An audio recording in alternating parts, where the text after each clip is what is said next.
Can we afford all 3 tier 5 Mortar Monkeys in CHIMPS? But also, can they get 2 million pops between the 3 of them in order for, you know, an extra challenge and all that jazz? So we're going to be placing down our submarine as our start, and then we're going to see how we fare on.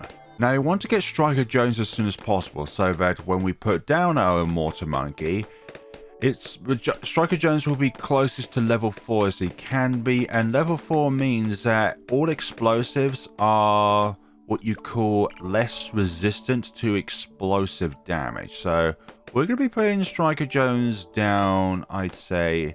We'll put him above here, actually. We'll put him on this top bit of the ice here. So he's going to be clear up whenever the submarine cannot pop all of them. But also he's going to mean support for our Mortar Monkeys, because honestly, we're going to need all of the support that we can for our Mortar Monkeys so that we are able to clear through these earlier rounds. Right, we are kind of struggling now to clear these rounds, but now we have the means of placing our Mortar Monkey down. So we're going to be placing all 3 of them down over here so that we can put them all within the same range of the village so that... Oh, sorry, let me start that again. They are all within a range of a village so that they can get camo detection and jungle drums, because we're only going to go up to 220 village for our means. This will enable us to be able to pop black balloons, so we don't have to really worry about that front. The first mortar we're going to get is the 250, so Pop and Awe, or actually more accurately the tier 4 one, so that we can have increased fire rate, but also the ability to dramatically increase our fire rate, because we're going to need a lot of damage over, let's say, special property removal like with the shattering shells, or a huge amount of map coverage like with the big one, and then eventually the biggest one. Oh no, this looks like it's going to be a bit of a struggle, but we managed to... They're getting through! Yeah, they are getting through. We're not managing this at this given point in time, so... We could go 210 or 120, but if we try and go 220, then we won't have enough money for the submersion support, which we really need. So we're going to go 210, so we do that. A bit more extra damage. Bit more damage against the balloons here because we're going to need it. There we go. So our next set of muns will be only the submarine at this given point in time. Sweet. It is sweet indeed, Striker Jones. It is indeed sweet. Striker Jones is a very underutilized hero because of his specific buffs. Like, on his own, he is incredibly weak, even though he's done a 2 mega pops on Cubism. But it's just not a first choice when it comes to being able to directly rely on some kind of firepower in order to get you through the round. So, yeah. So, if we try to get rapid reload, we wouldn't have money for the submersion support, which is why we held off until now. Lovely. Oh, we actually might need the submarine active at this given point in time so we can get through the regrow aspect of all this. And all this as well, these purples, a lot of layers in them. And there we go. Back to submerge. Move over here. Needs to do a little bit of microing. Artillery's a microing. That's a thing, isn't it? Round 27, we're going to get heavy shells next. It also means we can guarantee ourselves being able to pop black balloons and zebra balloons, because of the fact that these heavy shells have a special property to them that enables them to pop blacks. Lovely. It also enables them to do more damage as well. More damage? Or maybe it's just my eyes. Can do 2 anyways because of Balloon Buster. Yeah, that's going through quite nicely actually. Being able to deal with all that. Are we going to worry about 2 pops being sacrificed there? Not really. Yeah, switching between this area and this area. Hopefully then we'll be able to deal with all this. But we kind of need a little bit of microing again in order to deal with the regrows. Because we don't want to deal with regrows at all. Yeah, all camos is a little bit tricky because they got to enter this area first so that then... the artillery can start actually popping them. Okay, so switch back to over there. This area here seems to work very well. Start over here first, and then work your way over here. This provides them a lot of coverage when it comes to the area in which the balloon is at any given point in time. And then switch back over to here if you think things are getting a bit too hairy. Can this deal with rainbows? Just about, with a little bit of side support. A side dish! Yeah, I'm not worried about these regrow camo balloons, because once they enter the zone of this, then we're all good. Okay, so we're 200 away from artillery battery, which is what we need to be able to have a strong start in this challenge. Once we get this, then we are on good footings as to where we are in this game. But we are gonna get an alchemist for this guy, so that he will be able to do even more damage. So place him away from the track so that the alchemist doesn't have any chance of inflicting damage on any Moab class balloons that come over this way, even though I know that this game loves to pull surprises and be able to do that regardless. So Berserker Brew, we're gonna go to perishing potions. I feel like we're far away enough from the track so that perishing potions won't cause us any concern. Being said before disaster, I'm sure perishing potions won't take away too many bobs. Also perishing potions. You what, mate? I know this sounds absurd, but I have an idea. We're going to have one monkey village, which is going to be a 002, and it's going to be left that way for the rest of the game. And the other one is going to be a 220, so that our other artilleries can be purchased with a little bit of less cash involved when it comes to purchasing them. But also it meant that our village upgrades will just be a bit cheaper as well. You can never ever make extra money in chimps, but you can save money. Although there is a cash bug in this game where if you enable regrows to be fully regrown, then those extra balloons can actually serve as extra cash, but I'm talking about a per balloon basis, as in like, well, it cannot generate any more extra cash with, like, let's say a rubber to gold or going into a trap and then you get extra money that way. In chimps, you only get a return on the money in which you would collect anyways by popping those balloons. A Blooncineration one day, and then this one over here, if I can get them deployed down, that would be brilliant, thank you very much. Is going to be our biggest one day. So this one's going to be shell shock over here, just so that the balloons can sometimes be stunned. Let's see, yeah, that was fine as it is over there. So these two look very similar, but I swear they're different. This one's got a more rustic yellow. This one's more of a lighter yellow when it comes to its stuff. Okay, so I'm going to put this alchemist over here, a little bit away from the track and not in range of this one, because since these two are slower fire rate, it means that we can fully utilize the alchemist just a little bit more on these two towers. So it's going to be there, and you're also going to be a 420. The only risk is when balloons will enter this part of the track, but I'm not too concerned whatsoever at all. So signal flare is going to work. You know what, we're just going to use the artillery to quickly go through this round. Oh gosh, that does very good damage against Moabs. Not like BFBs onwards, but just against these blue ones it's very good against, until you get like late game and the damage starts to fall off. Or more accurately, the Moab health continues to increase as the rounds progress by. Let's see, just deploy that down. We don't have to be too shy about using it. Next up will be shattering shells, and because of the fire rate of these two, I'm not concerned that the acidic mixture dip and the stronger stim will wear off too soon. That's why I've situated this particular artillery on its own away from the other two, because of its fire rate. I know it will run out at some point, but the stronger stimulant part doesn't seem to be going away. Perhaps when we use our ability. Yeah, when we use our ability, the stronger stimulant is barely there. But normally, it's all good.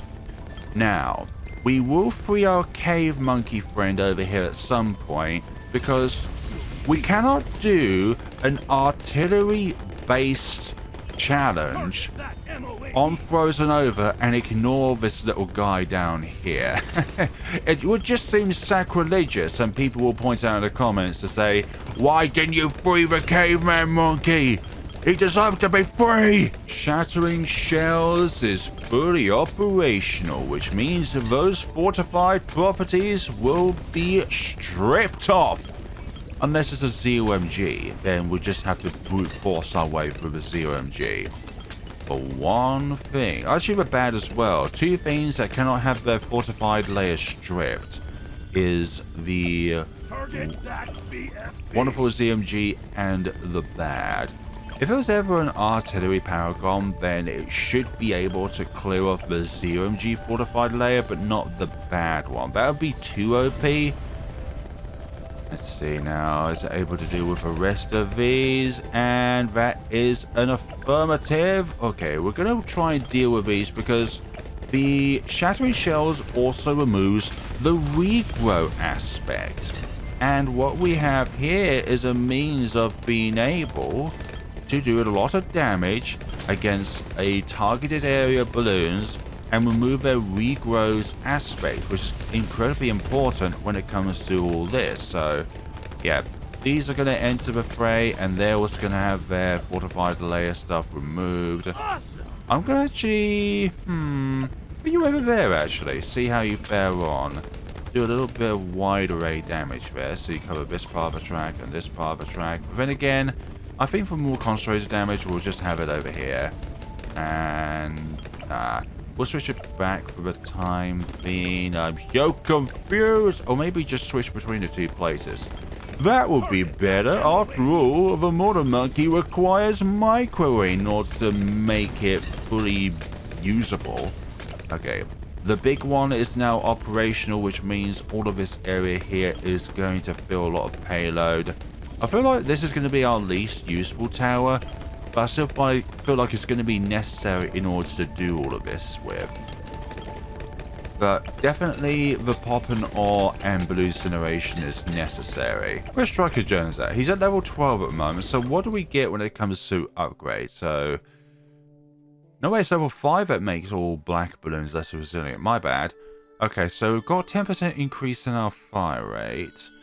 We have a 10% bigger blast radius with all of our artillery. Also got the artillery commander, which resets the cooldown on our middle path artillery. Nothing else so far. So we also have level 18 to look out for, and also level 19 too. Makes all black balloons vulnerable to explosive damage. And what do we have a big reliance on? Explosive damage. More regrows to the slaughter, but guess what? We have the means to be able to remove that harsh shape on you and make you so that you're a natural normal balloon. Like, there's some properties of balloons that just doesn't make any sense. Like, balloons in nature are very, very light objects, so the matter of a lead balloon does not make any sense because lead, as in metal, is very heavy, which means that any chance for a balloon to be able to float would be null and void. Then again, that's probably the same argument about how bees can fly when they have such tiny wings and a huge body in comparison to its body size. But then there's also ceramics, because ceramics in itself can be pretty heavy. 73.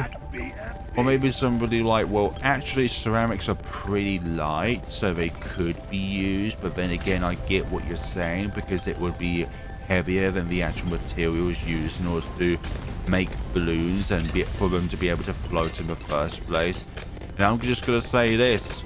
I am putting this in the video because this is a game about monkeys throwing darts to pop balloons. But somehow the balloon sometimes just changes color. We're going to go for Blooncineration first as our first tier 5 artillery. I feel like it's going to be incredibly necessary, in order to deal with all of this. Did I use that too soon? Nah, we didn't use it too soon. Oh my. Yeah, that was a bit of a surprise. I needed to do some microing there. So well, we've got the solution this time. And it's in the name of our ability.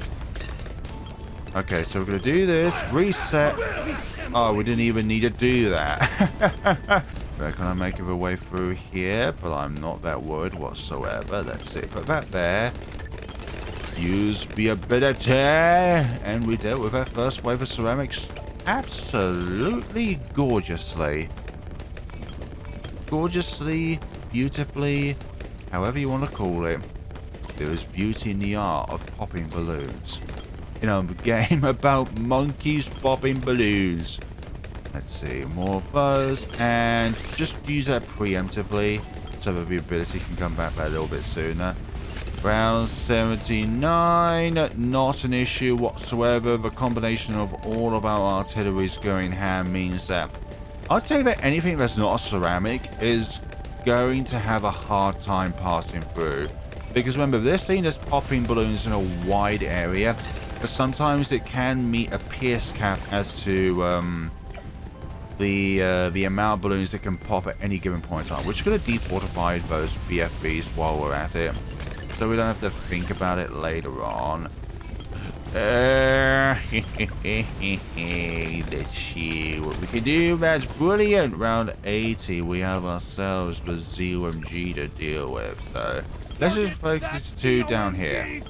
Don't worry, man, I'm doing it. I'm doing it. I'm doing it, Mom. I'm doing it. I'm popping the ZOMG with just artillery. I'm doing it. I'm sure Mom somewhere out there is not proud of me.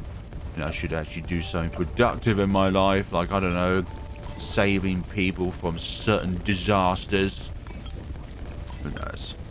But what I am doing is saving the monkey kind by popping these horrific abominations. Let's see now. Oh, it's making its way quite a ways through here. So, yeah, we're going to use the ability there just to stall them a little bit.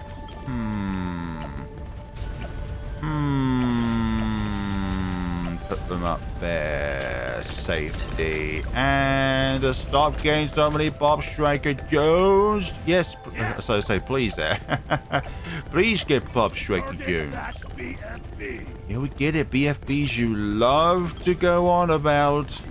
Target that BFB. I know that's a crap impression. Ignore my impressions most of the times unless they're good ones. Let's see, use that. Do a bit more damage on them. And we have the money now for the balloon incineration, which means a massive amount of damage is on its way.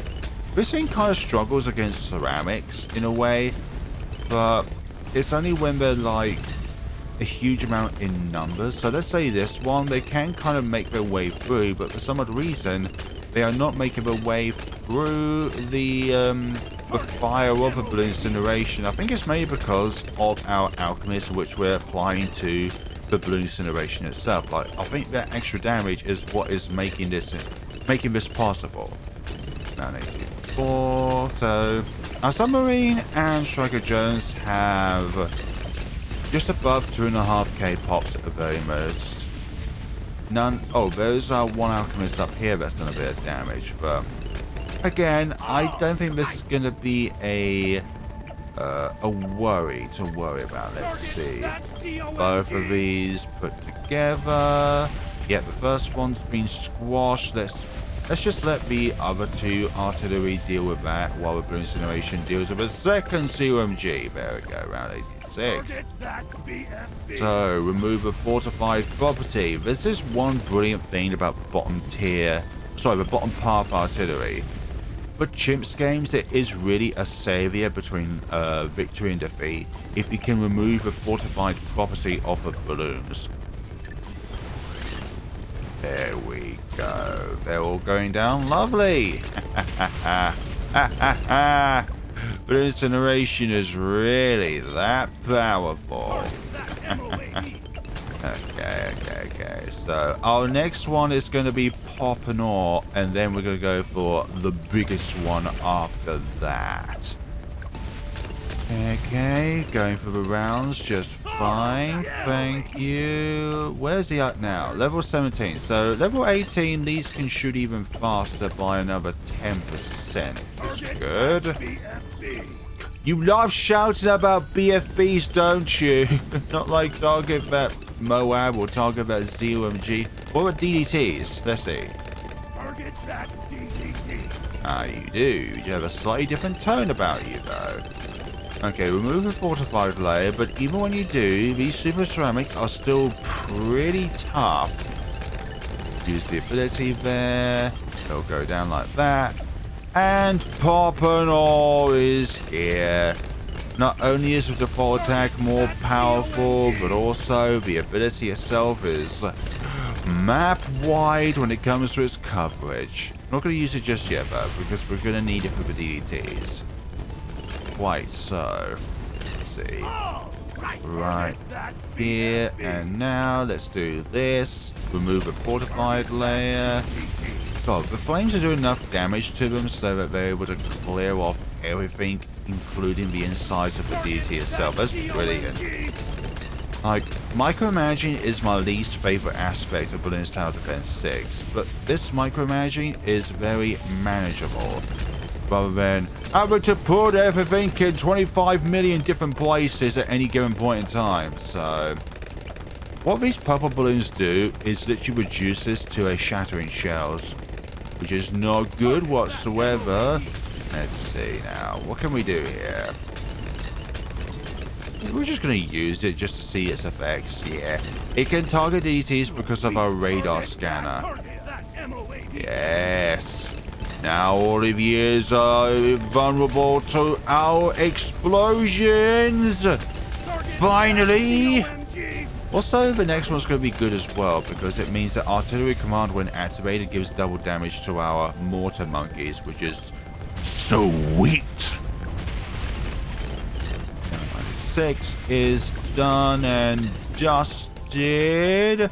Round 97, and guess what? I think it's time to release our friend, our wonderful friend.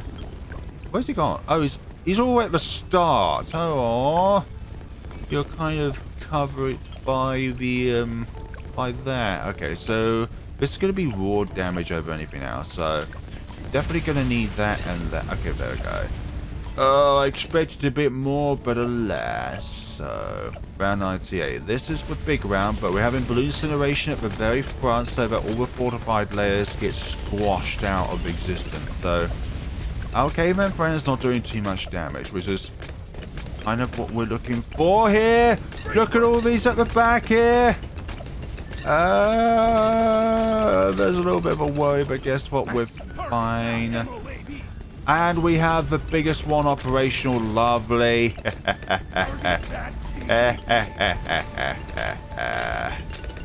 Good, good, good. Yes! Not even bad left. Target that big huge one. Big huge one. It doesn't have a name. It doesn't have a name. It's just a big huge one. There we go. If you can't see where the caveman is, it's bottom left of the track here. Oh, dearie me, how could you just be down there? But we have the caveman out. We can say that we freed him for only a couple of minutes. So, I definitely want time. There we go. And just do it again. That's brilliant. That was a brilliant run, honestly. There's also just a chimps guide to be able to do chimps on Frozen Over as well. Like, I wanted to do this on, like, Resort with it again. It's going to be a bit too easy. Let's just spice this up by doing it on a bit more of a difficult map that is still relatively easy, but it still manages to make this challenge doable because, believe it or not, the most difficult rounds are the earliest ones where you're just initially setting up your balloons. So these two fared very well with this one alchemist because of their slow fire rate.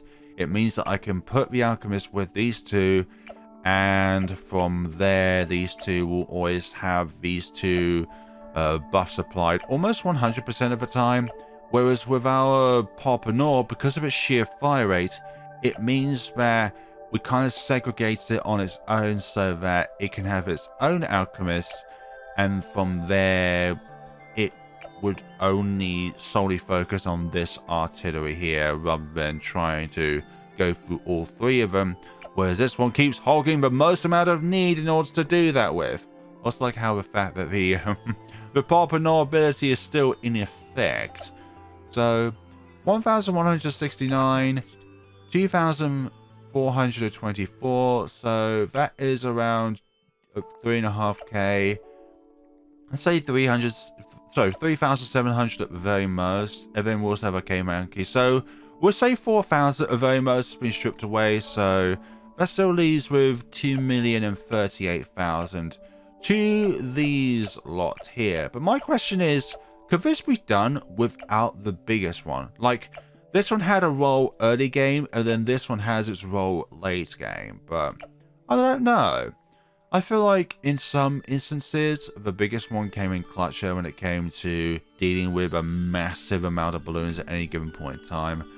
But then again, our Blooncineration did most of the work here, so bravo to Pompano for early game, and bravo to Blooncineration for late game, and removing that fortified layer off of anything that is not a 0MG and above. Thank you so much for watching, everybody. Let me know what you thought of this video down in the comments below. Yes, we're gonna do this because that is very good, although I probably should have done some changes to this so that there are restrictions like a 300 and a 521 or 522. Doesn't matter really. Thank you all so much for watching, and take care of yourselves, everyone.